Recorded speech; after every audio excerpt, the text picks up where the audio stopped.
Welcome, everyone. Thank you all for finding the time to join us today in today's webinar. Our topic today is going to be how can working professionals better prepare themselves for the job market post-COVID-19. My name is Zainab Mohammed, and I will be your host today. And for those who are asking about me, I work as a senior HR advisor at a company called Carey & Brown, and I'm excited to be your host today in this session. Carey & Brown is a leading provider of asset management and construction consultancy, and I'm also a business partner in a business which is a startup in Dubai called People Connect Consultancy.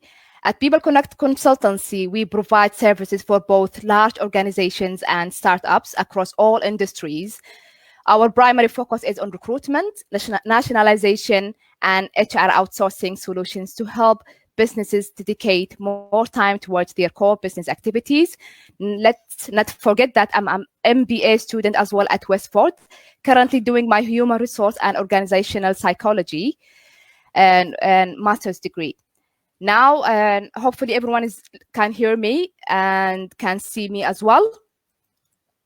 As most of us are currently on lockdown at home, we are left to wonder what a post-coronavirus world might look like. There's a lot of unknown about how the world will transform after we get the novel coronavirus and control. But it is extremely unlikely that things will just go back to exactly the way they were before. Our workplaces, job skills requirements are likely to change. I'm pleased to introduce today our speaker, Mr. Mayank Patel. Mr. Patel is the country manager for Adecco Middle East, and today he's going to share his experience and knowledge on how we can, as professionals like me and you, and for those who are actually job seekers, better prepare themselves after this current situation that's happening. And to give you a background about Mr. Patel has over 12 years of experience, which he gained across the recruitment and staffing industry, having partnered with clients in the design, implementation, and management of complex human capital solutions. He joined Adecco in 2007 as a business manager, focusing on key account management, operation, business development, after which he took over DGM Operations role in the staffing business. In 2013, Mr. Patel was appointed as the general manager for staffing before taking over the head of staffing position in 2014. And in 2015, Mr. Patel was appointed as the Director of Professional Recruitment across India. And to continue as well, Mr. Patel has graduated from a university called Gujarat, hopefully I'm saying the name correctly, in India, with a Bachelor of Science and Chemistry. He has been awarded as the Thought Leadership Champion in 2018.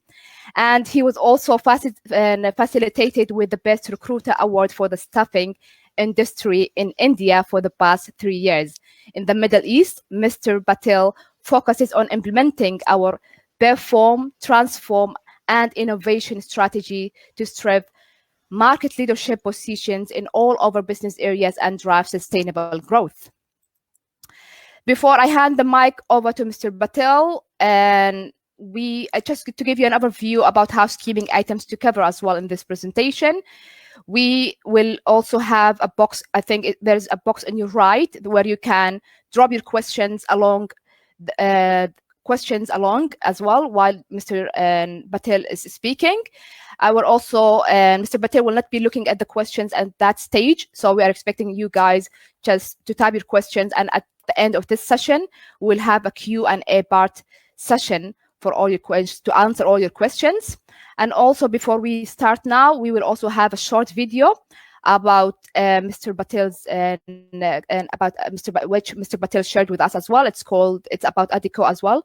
So hopefully you can join us. And before I hand over the mic, and maybe you can share the video now.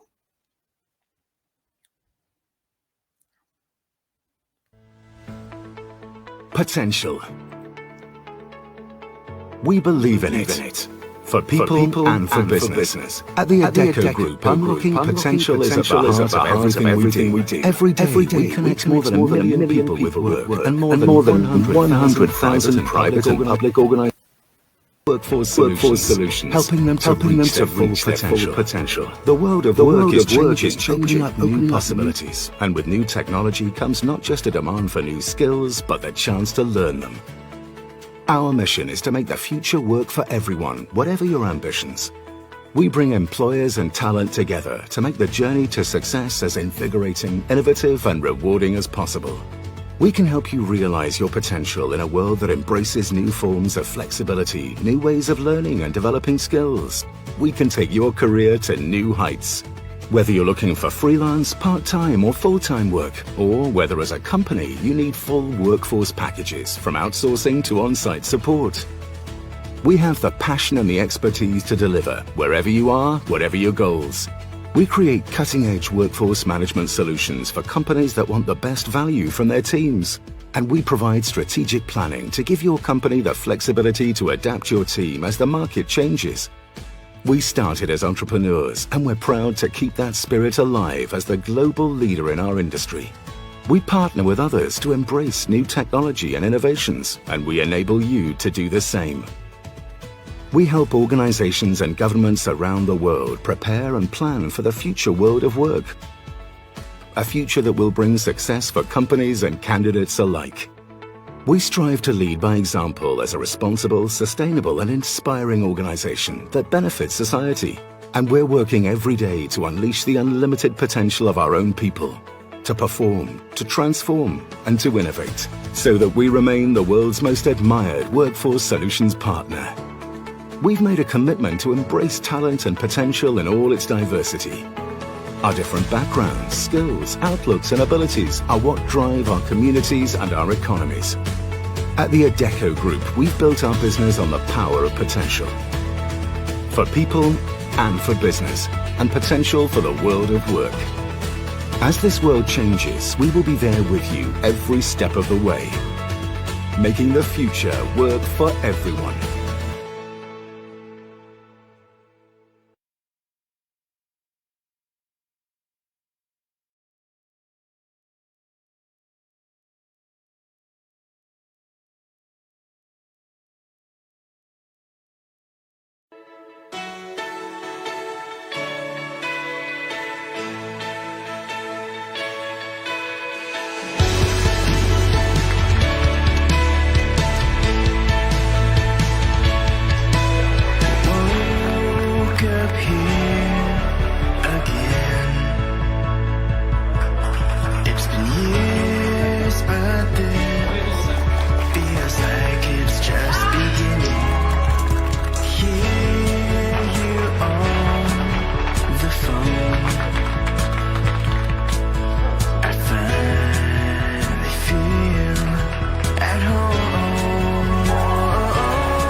I'm the new CEO of the One Line.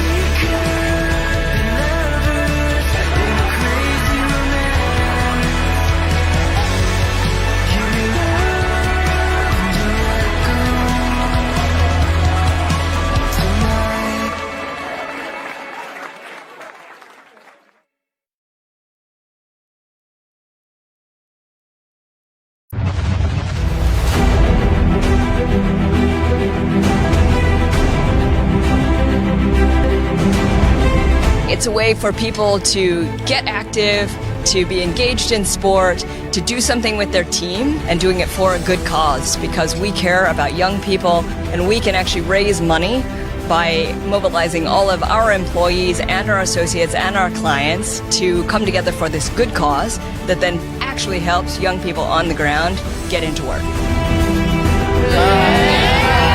Going for you! The Fit for Future project implemented in Vietnam with the support of Adecco Group Foundation, this gives the opportunity to younger people, especially from very disadvantaged background, that they actually become work ready to get into the IT sector. So they will be trained with the support of also Adecco Vietnam, and at the end of the training they will have the opportunity to do internships and be placed in concrete jobs. Without this program they wouldn't have any of these opportunities.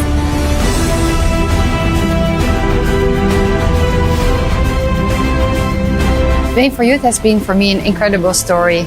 Before 2016 I was 95 kilos, so I wanted to make a change. So I started to train and started to enjoy to participate in these programs. And you can't imagine the feelings, the happiness, but also the proud feeling of finishing something you have been working for and how you can achieve something if you put your head around it.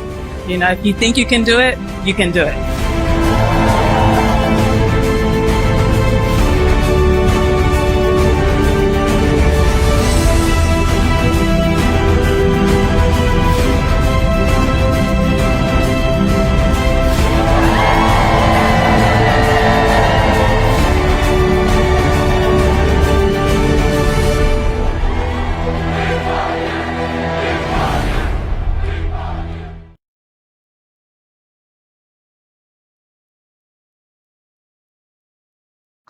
Everyone can hear me now. And so without any further ado, I'd like to kick things off by welcoming our speaker today, Mr. Mayank Patel. Mr. Patel, over to you. Hello, can you hear me? Okay. Thanks, Zainab. Thanks for the nice introduction. And coming back to the Adecco Group video, I think the reason we played 3 videos was to understand that what Adecco Group holds for and what are our core values and what is our corporate social responsibility when it comes to CEO for 1 month or as far as the Win for Youth program. So let me give you a little bit brief about the Adecco Group. We are one of the world's largest human resource organization, present almost into 65 odd countries with 850,000 employees working globally and with 38,000 branches. Now, when it comes to the total turnover of the organization, it's almost 25 billion euro is the total size of the organization. And we are proud that it's not about only what we do is important, but we create livelihood for people. So on any given day, we place more than 10,000 candidates in the mainstream workforce. So that's something which we are very proud of. And let me give you a little bit brief about more than an organization. It's not about, if you see in old days when it was human resources, it's all about recruitment and having employees. But then it has evolved over a period of time into a complete ecosystem which Adecco as a group we have designed. And it takes care of all the aspect of human resource, right from the internship program to recruitments, to training, to digital upskilling and reskilling, to leadership coaching, and then to connect the dot, it ends with the outplacement as a services. And for each business, we have our own brands like LHH, General Assembly, Adecco, Modus, which is purely into the technical side of the business. And we are one of the proud partner for Formula One, eFormula One, where we manage the technology for all the cars. Now, why this ecosystem was important for us to arrive is that we see that the future of work and the workplace is changing rapidly and it's constantly changing. And I'll come back to the COVID-19, but I think before even COVID-19, what we felt is that there is a high level need of doing some innovation at a workplace. It's not the same which was 10 years before or 5 years before. I think if you see gig economies are the way forward for large organizations or large countries. And last week I was on a panel with one of a senior director, and she was from US, and she told that 52% of the US workforce by 2025 will be freelancers. So I think it's changing so fast that we as an organization who is into the business of human resource need to keep adapting to the change. Now, coming back to today's topic is that the COVID-19 pandemic, how it's going to impact, how it's already impacting the workforce, and what would be the future in front of us when it comes to the jobs. So before I go to that, and we have a presentation for that, I would just like to highlight that COVID-19 is something which we never anticipated in our life. It's one of the unique phenomena, unfortunately, which never should happen, which changed the way we look at business completely. And we, as an organization which are into business of jobs or people, human resource, we see the first-hand impact of this COVID-19 to the large workforce. And just to give you, every week we have a connect with all the 65 CEOs within the globe with our global CEO. And last 45 days has been the most challenging time of my life, to be precise. We have seen that countries minimum impact from 25% to 65% on our business, ranging different on the size of or the impact of COVID-19. But I see COVID-19 as a pandemic into two categories. If you see, first is the most unfortunate part is that it has disrupted everything in terms of economy, business, people's job, mental health. A lot of things have changed. But if I look at on the other side of it, what has happened is it has given time to me as a leader or all of us as an individual to introspect that what's happening. I mean, how we need to look to the future. And I'll give you one small example. We as an organization are into business of outsourcing and managing a lot of complex processes and operations when it comes to people. I never believed that if we don't come to office, the business will run as usual. But fortunately, last 45 days, we have never come to office, and all our employees globally, 850,000 employees have got their salaries on time, their queries have been answered. So thanks to our amazing IT team, we have been able to manage this phase in a much innovative way. So now what happened is that it gives me a lot of learning that when the pandemic will open, how we need to look at business. What is going to change? What is going to be the new way of working? And how are we going to take care of these challenges which is going to come in front of us? So I think we have a small presentation which I would like to run through to give you the impact on industry-wise, what is happening through COVID-19. What is the future of jobs and what would be the skills required in order to take care of future? So can we run through the presentation, Zainab?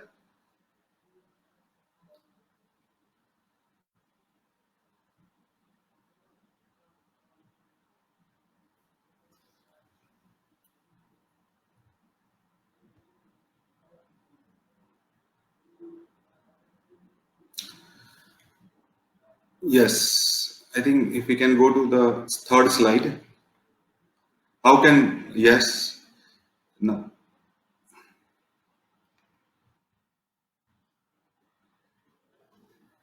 Slide number 3.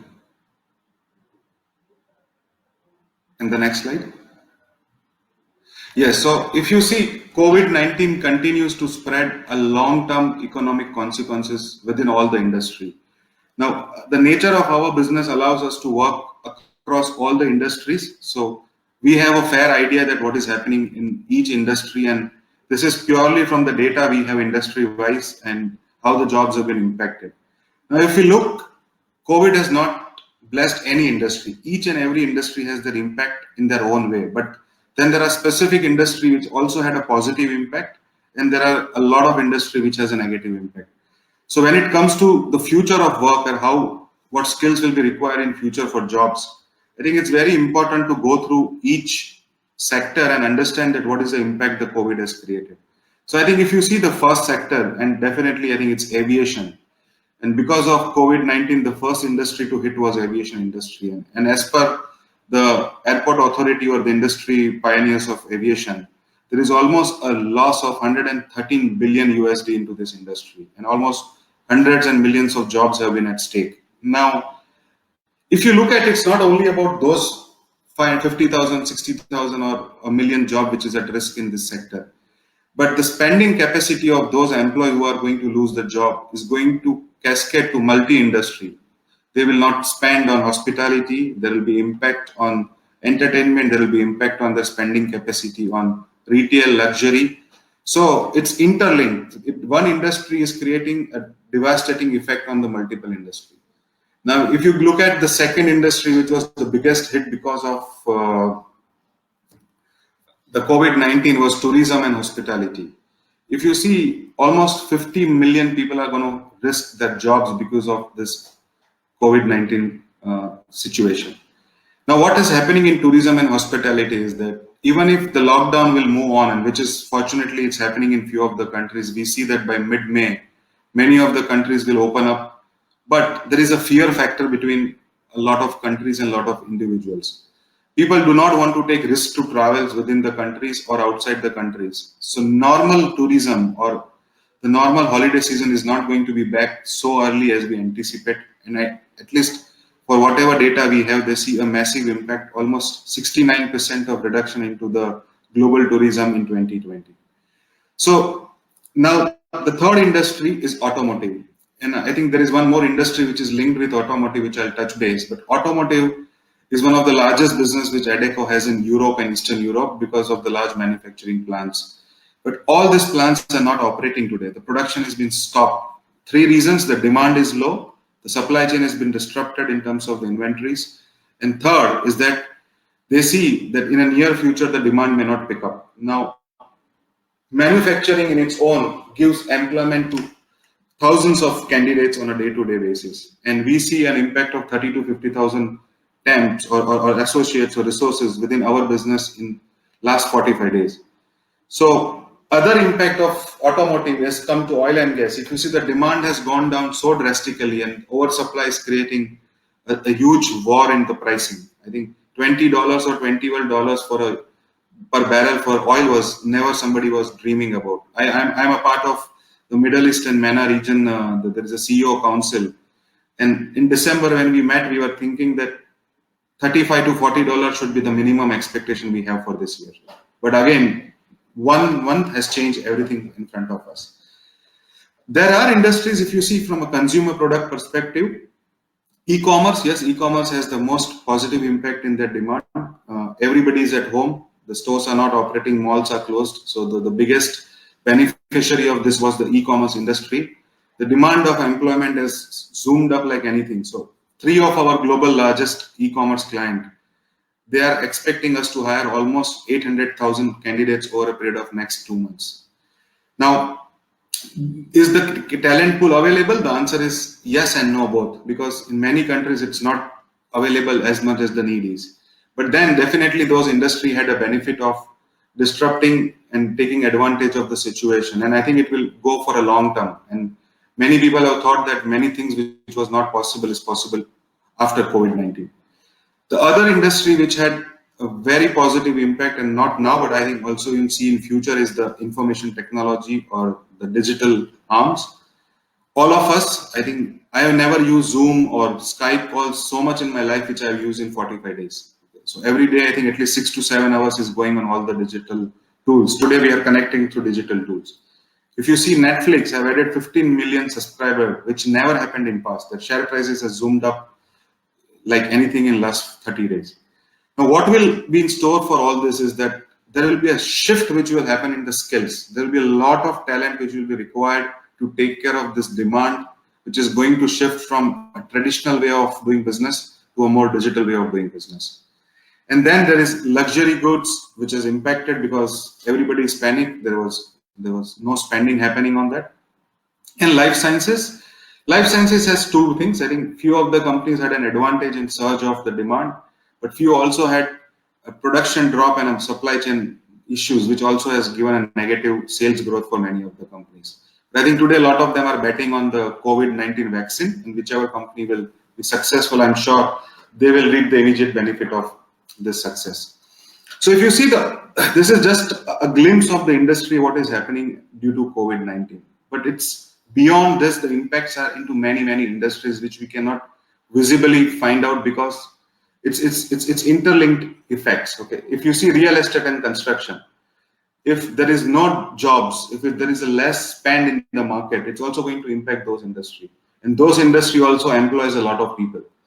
I was reading an article that one of the technology giant in India, TCS, has decided to move 75% of their workforce permanently from work from home. It's a great idea, but I think there was also a lot of conflicting articles that what will happen to people who will be giving them facility management, canteen facility, cabs, because all these people had a cab facility, people who will be giving them infrastructure. So one decision may also impact a lot of jobs in future. So I think it's too early to say that the future will be working from home for 20% or 25%. It's not a reality, because the set of employees which used to ask us before COVID-19 that is company more flexible on increasing from 1 day to 2 day from work for home, what is the flexibility? The same set of employees after 45 days are calling every day and say, when are we going to start the office? So I think it's too early to judge any impact on the way we will work in future by giving percentages. Yes, definitely. One thing is inevitable is that the way we operate is going to change completely, and the disruption is going to play its own role. So maybe we can shift to the next slide.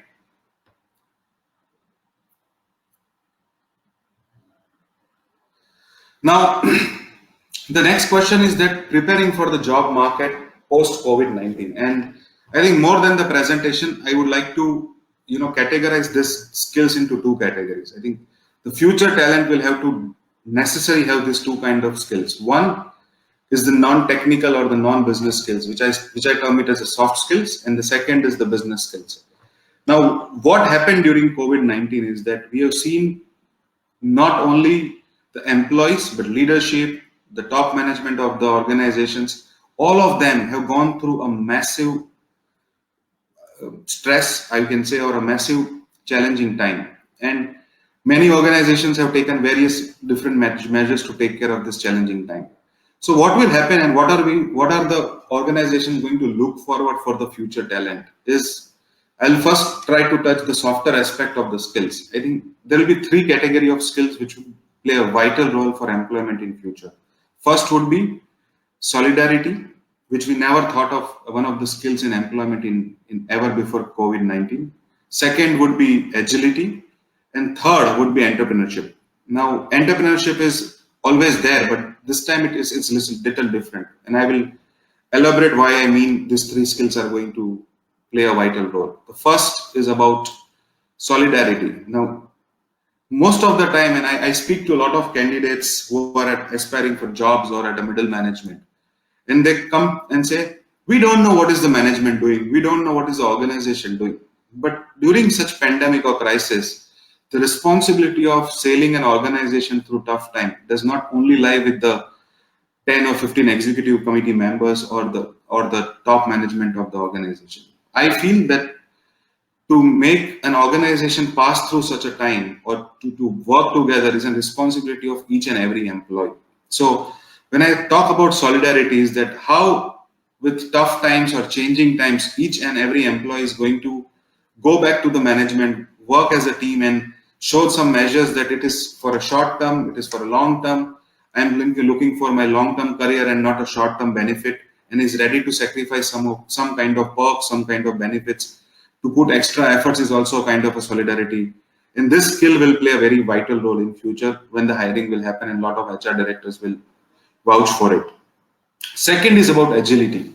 Now, agility means that if you see in any organization, typically you have support function, business function, sales function, HR function, finance function. Now, with COVID-19, what we saw is that there were times when most of the organization had roles which were supposed to be redundant, because they felt that those kind of people were not required for next 3 months, because there is no business, because there is no demand, because there is no uptake from the end customers. But if an employee has agility to take on a new role within the organization when the challenging situation is going to come forward, and for next 3 to 4 quarters when the organization is going through a tough phase of bouncing back as to the normal levels, if I am working into finance department, I am willing to support extra on the customer service side. Am I going to take some responsibility to be on the customer facing role? Am I going to change my role from a back end to a front ending in terms of following up and being close to my client, or also in our business close to our candidates? So I think each and every person, if they show this agility to change their roles, the responsibilities, and take on additional responsibility, will play a very vital role in their long-term sustainability and career in the organizations. And as I told, third aspect after agility, solidarity, was entrepreneurship. Now, why entrepreneurship is more important in such times is most of us feel that profits and running the organization is one person or two, or a CFO or a CEO's job. That's how the organizations in future will not work. Each and every individual have to look in themselves as a cost center, as their own business. So if I am an employee today, forget that I am an employee of Adecco, but I am running my own business.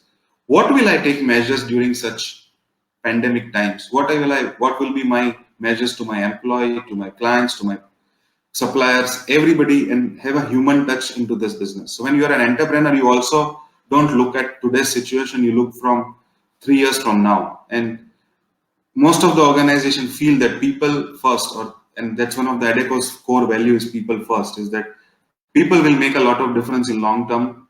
And any entrepreneur can understand that it's all about people when it comes to business. So each one of us need to run and have a mindset which will think about profits, about being human, and also have a people first approach, whether we are at an entry level job or a mid level job or a senior level job. So that's how I think the softer skills will change in terms of future with analytical skills. And second, I think more important what will happen is of the need of the business or the skills or technical skills which are required. What I feel is that there will be a lot of disruption in supply chain, in digital, in IT, in e-commerce, and in financial and non-financial roles also. So it's not that everything will move digital, so all of us have to change our careers towards digital. That's not true. Okay. I can give you 2-3 examples how different industries will have a positive impact of the current situation which has happened. First is, let's say, last 60 days being at home, all of us have 3 kind of issues: uncertainty, unpredictability, and what will happen tomorrow, and not being able to go out has put a stress in personal life for all of us. So there is a mental well-being, or a mental health has become a key issue. What will happen? We have seen a lot of online modules, online trainings on mental well-being, yoga, your physical well-being. So this kind of industry will see a lot of positive impact after COVID-19. Okay. Mental well-being, because the situation will be challenging for next 8 to 9 quarters. So people will have to be must physically fit and mentally fit. Second industry, I mean, we have a lot of clients into financial space, and few of them are also into the legal space. Average of those clients used to manage 30 to 40 inquiries on a quarterly basis when it comes to legal cases or a bad debt or financial controller or finance credit risk and all. They have seen a surge of 3 times or 3-folds in their business. Now what it means is that there will be a lot of demand, a lot of skills required of people who can do financial analytics, data management, legal risk management into those firms which are going to fight on behalf of the client with their end customers for payments, for risk, for force majeure and all. And definitely with all the Zooms and the technology booming up, there will be a high need of people who will look towards the digital skills. And in past, if you see, most of the organization is to say people are our asset, my production is my asset, my brand image is my asset, or my brand value is my asset. But next 3 years from now, I think for any organization, what would be the asset or the currency is going to be the data. I think data is going to be the new currency in future. And all of us have a lot of data in front of us. So my request to people who are going to look forward for jobs in future is very simple. Do a lot of research, do a lot of reading about what is happening in the economy, which sectors are going to go up, which sectors are going to go down. If a sector is going to go down, what kind of roles would be required in those sectors to help the organization bounce back? It's not that today an organization is going to go down is forever, but also it will require a organizational restructuring, organization development. If anybody of you into his human resource space, I would say that we utilize this 60 days or 90 days to do some kind of online courses in organizational redevelopment, restructuring the organization, reskilling the talent pool within the organization, assessment skills. So there is a lot which can happen over a period of time, but it's how you as a student or you as a working professional is going to invest and see the data, learn from the economy what is happening. You have to be agile, very agile today. and there is no dearth of information. You have information on social media, you have information on print media. Everywhere there is a lot of data. How you analyze this data is going to help you in a longer future in a much better way. And that's my advice for most of the candidates which are going to look for the jobs.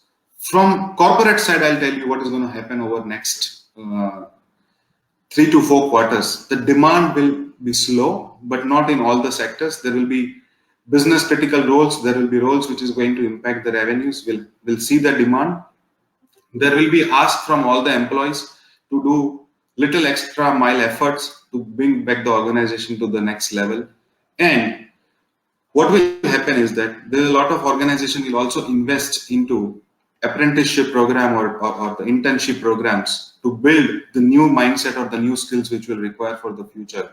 So you will see a lot of new roles and opportunities coming in for the talent which are today in the universities in a different sector than the normal which we observe today. So I think it's going to be a little challenging journey, but opportunities will be ample if we keep ourselves prepared from the softer side of the aspect of the skills and the business critical and the technical skills. That's how I would like to see the future of work in front of all of us. I think we can run through 1 or 2 slides and then I would like to summarize and we can have question and answers. So in terms of UAE job market, specifically because this presentation is for UAE, which are the emerging industry? We see healthcare and pharma. I think there is a huge need of ICU consultants, doctors, nurses, which is in very high demand today, and it will also have into clinical research and research-based modules. Retail, e-commerce, executive, digital marketing, because now this space will become highly intense. So people will have to start selling their products into more digital, innovative way. E-commerce, I touch base, and I think we spend enough time on e-commerce, how it is impacting. Manufacturing. When I say manufacturing, it's not only about goods or cars, but manufacturing is also about a lot of blue chip companies, a lot of companies which are going to support the growth into digital side. I'll tell you, each company today have at least placed 20% more orders for the laptop consumption than it was in past. So it's also ample opportunity for the companies who are manufacturing laptops and their suppliers to increase the manufacturing output. And that's how information technology, I think data, and because everybody is working online, the biggest risk is cybercrime and cybersecurity. A lot of jobs will be created in future, and the estimate is 1.2 million jobs in next 2 quarters will be created into cybersecurity. So if you see, it's not everywhere there is red, there are green areas, but how do we capitalize is going to make the future work for all of us. And hospitality and customer service is a rebound activity. I'm sure one day lockdown opens, we see, hundreds of people in the street. So I think the memory will be short-lived. People will forget the tough time and they will like to go back to the normal life. May happen in 3 quarters, may happen in 4 quarters. But for sure, this sector will bounce back as normal in future. So I think that's a quick summary from my side about the future. Just we can run to 1 or more slides and then we can open for question and answers. So just to summarize, as I told, 3 aspects which we need to keep, that COVID-19 is not yet over. Whatever we see today is an immediate action of most of the organization.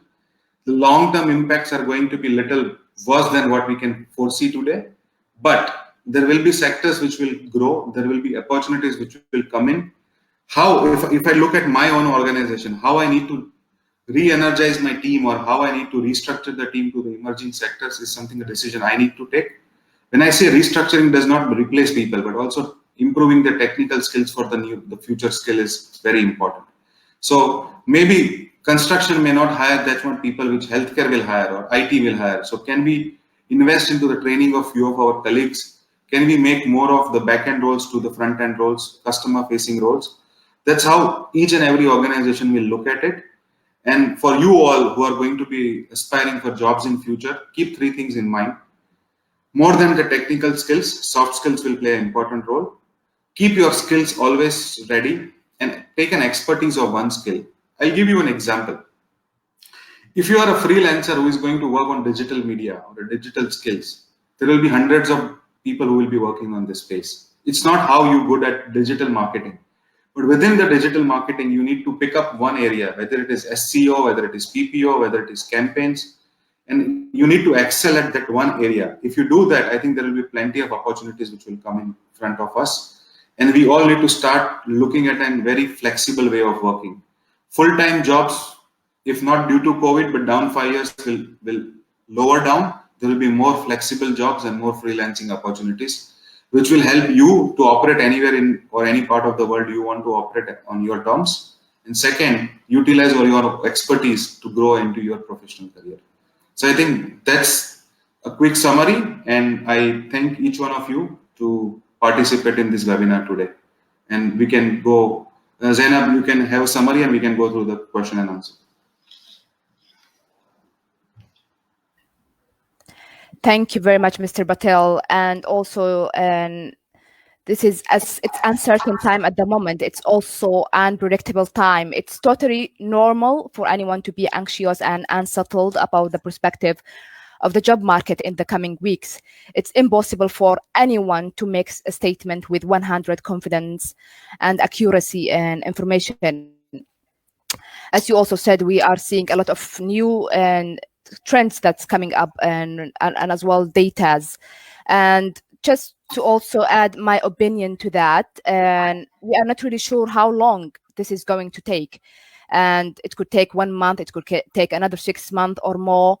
But at the end, it will subside. How much upheaval it will leave in its wake, and it's open to perspective as well and speculation, let's say. However, there's a reason to believe that most things currently shuttered will resume some aspect of operations which we currently see happening in UAE. And to as well, and for those who are students, job seekers, let's say, should focus as well on positioning themselves for fast re-entry into the job market when conditions begin to stabilize. That means spending time on now, let's say, deeply researching, as Mr. Patel said, researching on the interest field and the employers that they wish to work for, and perfect their CVs, social media profiles, expanding your network for professionals, and mastering interview skills, which is also very important. And also as Mr. Patel said, some industries are currently experiencing or will experience increased demand for goods and services because of the crisis, such as healthcare, pharmaceutical, grocery chains, delivery services, virtual technology tools. Let's add to that as well remote instructions and others. As the crisis, as actually my Linja, many of these industries will need to ramp up hiring. So it's really also important to look into those industries. One lesson many employers learned after the crisis of 2008, the recession, was not to cut off talent pipeline. Those that were able to stay in touch with the potential candidates rebounded quicker than others. For the current crisis, that means students, job seekers, anyone who might change jobs or might lose his job, should make, and whoever made a significant inroads with employers should maintain that contact and consider ways they can engage remotely, even temporarily. For example, maybe they can look into temporary project that they can perform during the crisis, and let's say freelancing and so on. As people working currently remotely and adjusting to a new virtual options as well was hard at the beginning. Now we are used to it. It's something newly we adapted to it, and that means new businesses or services might emerge from the crisis, creating opportunities. So let's look far. Let's not focus on the jobs that are currently in the market. What an opportunity might come up from this crisis for students with a more entrepreneurial and let's say orientation, researching for those trends. It's really also important. And thank you very much, Mr. Patel. We will go ahead and take some time for questions now. Just a reminder, please share and type your questions in the question box. And it looks like we have covered, and a lot of areas, let's say. But let's see if we have any questions. It looks like we have a few questions.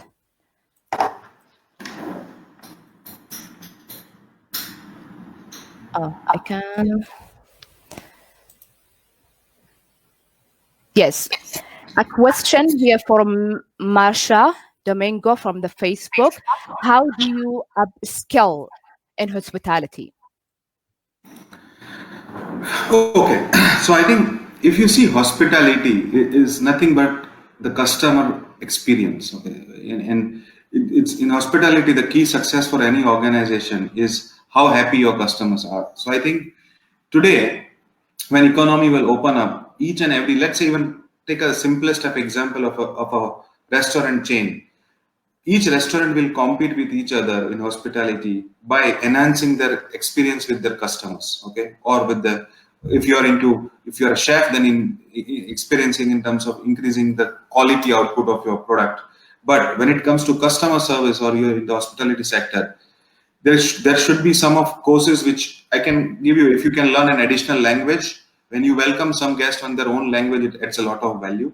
Second, you can do some courses in terms of customer enhancement. Okay, how do you even talk to the client? How do you wish them? How do you interact with them? And those all softer aspects will add a lot of value in customer retention. I think when we see a lot of client patterns, there is a buying motivator for every person. So if I go to a restaurant and somebody who is treating me or hosting me is aligned to my needs, I think my buying motivator increases much better. So I think it's a time to invest into your own professional enhancement through learning about customer service, about, as I told you, that you can add on an additional language to your kitty, or also about buying motivators of your clients. Thank you, Mr. Patel. Let's look into the second question here from Johnson Bento. Any suggestions to those who are planning to start their own business post-COVID-19?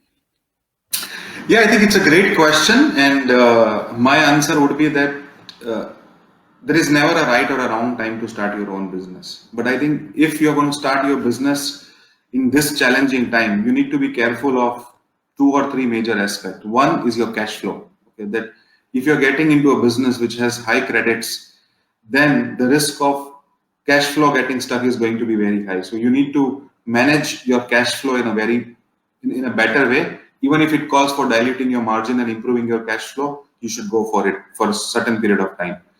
Second would be, is that are you getting into a business which is going to emerge as an outcome of COVID-19, or it is going to get downsized from an impact of COVID-19? So that analysis is going to be very important.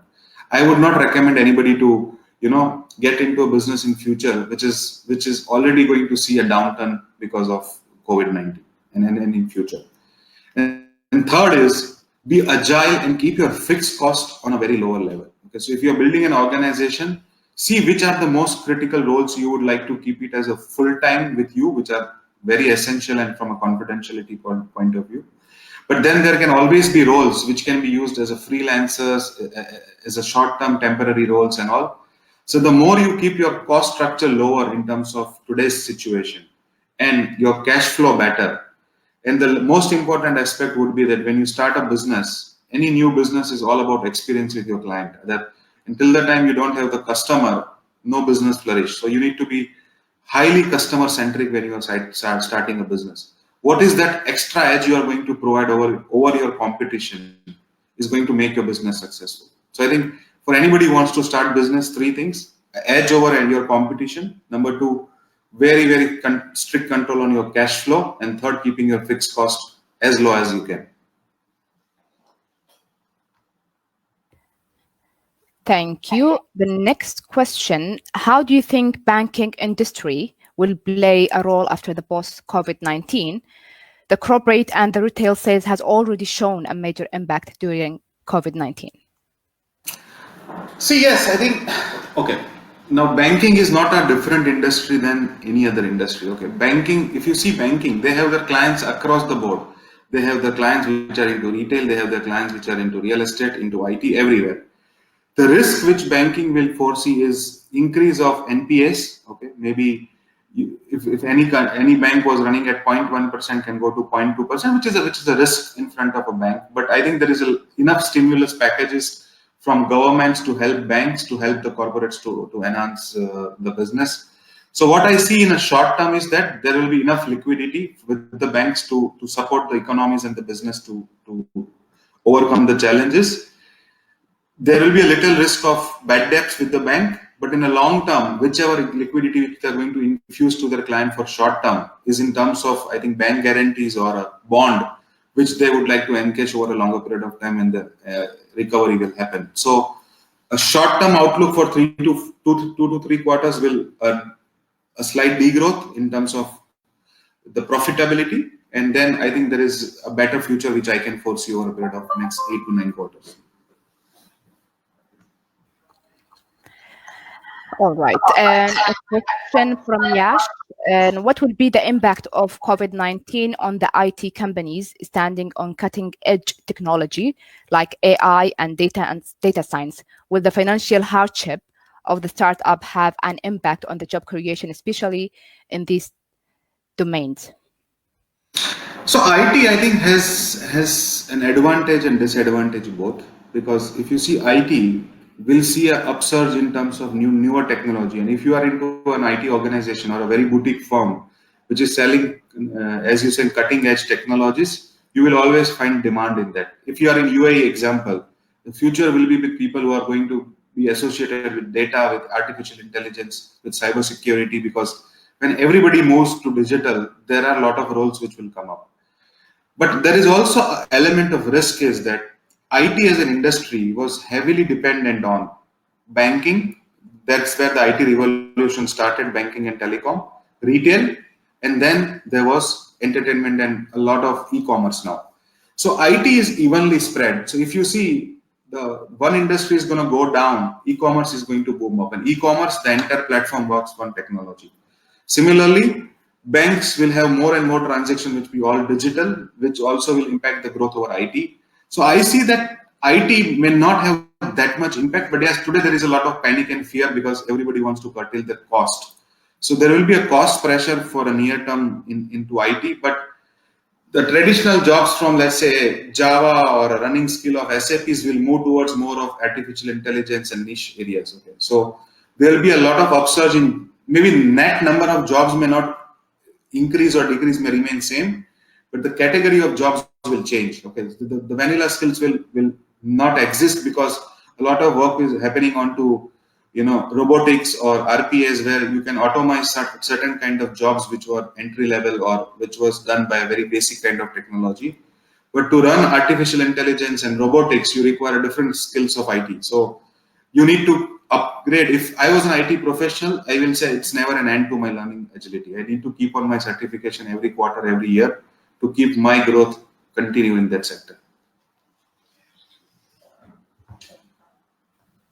Thank you. We have also a question from Johnson. In a business such as auto parts industry, where competition is very high, what would you suggest from companies to do to break through such competition? See, competition, I think, is not only in automobile. I think every industry has its own competition. If I talk about human resource, though globally there are only 3 or 4 large players, but then at each country we have at least 50 to 60 players which compete for the similar set of business.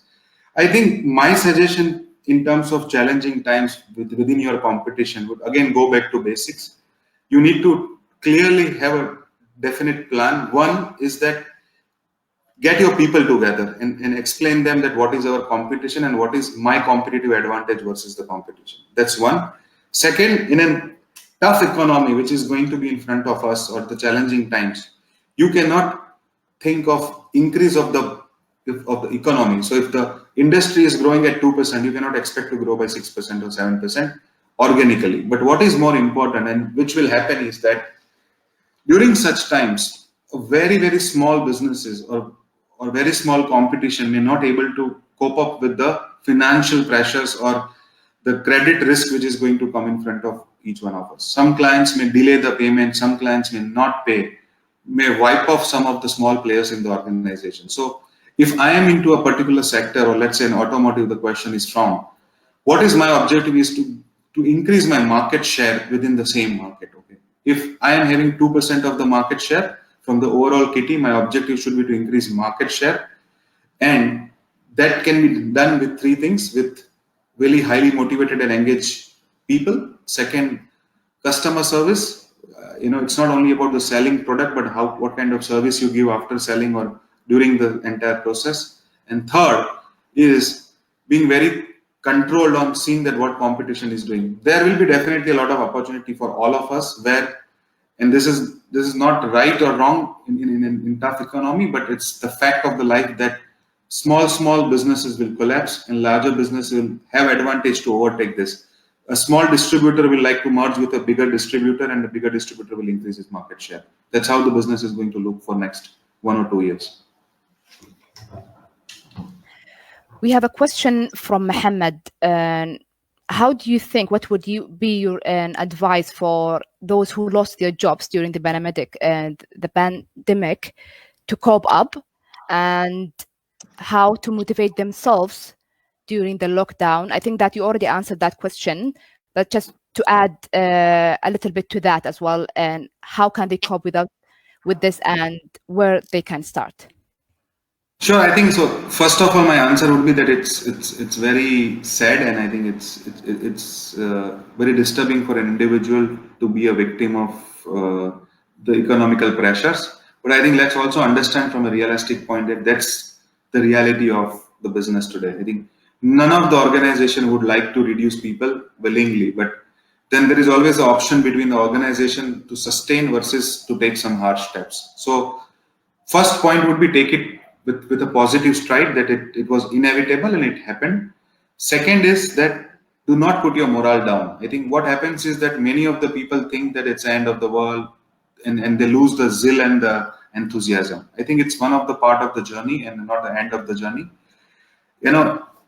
Gather your energy to focus on what as an individual your strengths are, I think, and what you would like to do in future. Okay, maybe at times we are stuck in a job which was not as such enriching for us, and we would like to get into a job which is more thrilling. So first take a break of a week or 10 days and figure out that what you actually want to do. And second aspect, I think, when you want to bounce back from such tough time from a job perspective, is two things you need to do: readiness for the new job, to willing to learn the new skills, as I already discussed a lot on that. And second is about networking. Okay, so today the world is all about how many connections you have in the market, I think, and networking is going to be a very important aspect when things are tough and when the economy is going to bounce back. So I think utilize this time to connect with more people on your LinkedIn's, to more people, within the group, within the circle, increase your connections, and the more you increase your connections, your prospects of getting a new job will increase further. So I think having the right connections is a very important aspect today when the economy will bounce back.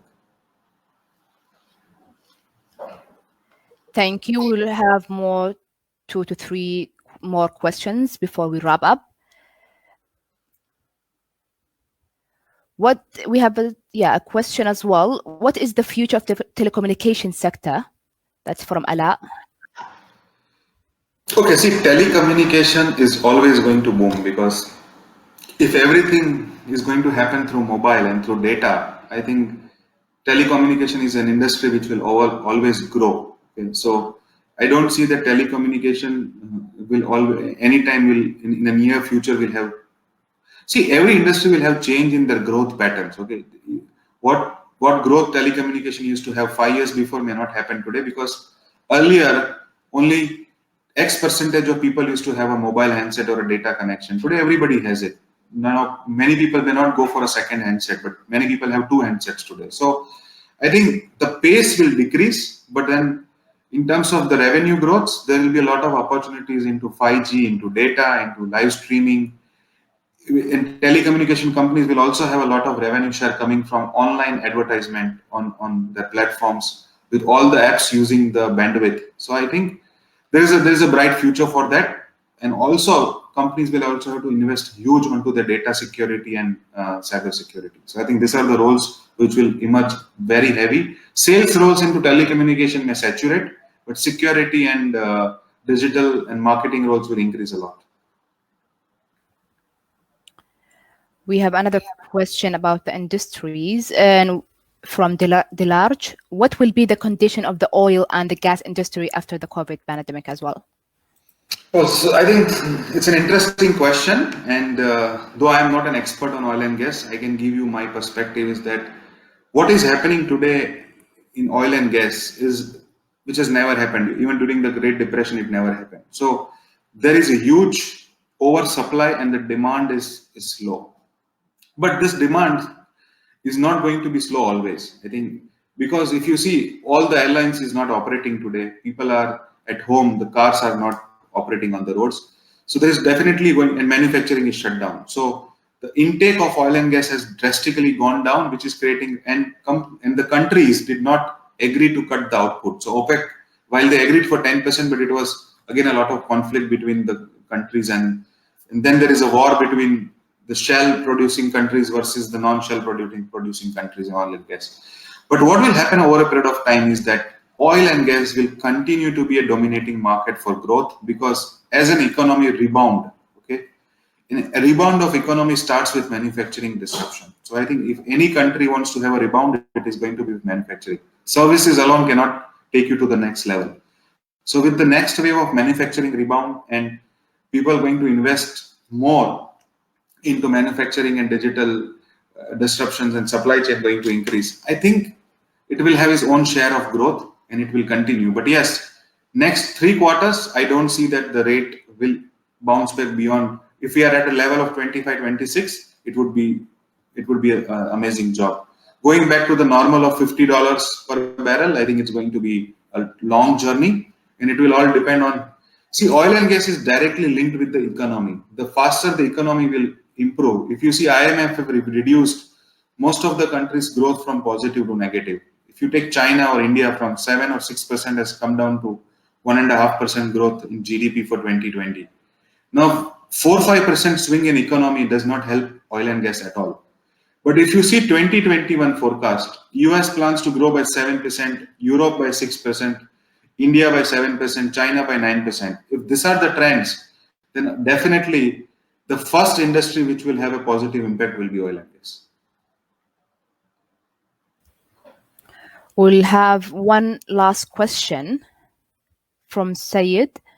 Do you think industry providing luxury services and products will suffer a lot? Do they need to diversify and completely shift to other industries, or hold on and mentor the situation for a few years? Okay, so I think, see, luxury and retail, I don't think so that this industry will shut down for sure. I think there will be a market for it for sure. Yes, temporary, there will be a panic in people to overspend. Okay, so I think when you talk about luxury or retail, it's not a necessity. That's why it's called a luxury. Okay, I think the first rebound would be for the products which are necessity for a human being. Okay? So when people have just come out of the fear of job loss and they don't have a certain future for next 2-3 quarters, their spend on luxury is going to come down. But I think it's not going to be forever. As a human being, we have an inclination towards luxury, and I think once we will see the things stabilizing and we forget the pandemic, I think those industry will bounce back. Yes, temporary. My suggestion would be for luxury and retail would be to customize products which decreases the some kind of pricing and target not only the premium sector but also the medium and a range between medium to the premium sector. If you change your product mix, I think the survival will be faster. It looks like we have covered a lot of questions. Mr. Patel, is there anything else you want to cover before we wrap up?